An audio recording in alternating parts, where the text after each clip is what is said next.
Wow! చూసారా బండ్లు ఎంత బాగున్నాయో? ఏంటి ఇంత మెత్తగున్నాయి అనుకుంటున్నారా? ఈ ఇండియా బండ్లు కాదు, చైనా బండ్లు.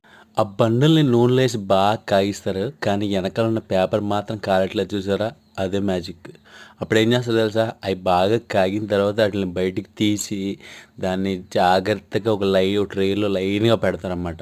పెట్టిన తర్వాత కొంచెం ఆరాలి. దాని తర్వాత చక్కెర పొడిని దాని మీద స్వీట్‌గా ఉండడానికి చల్లుతారు.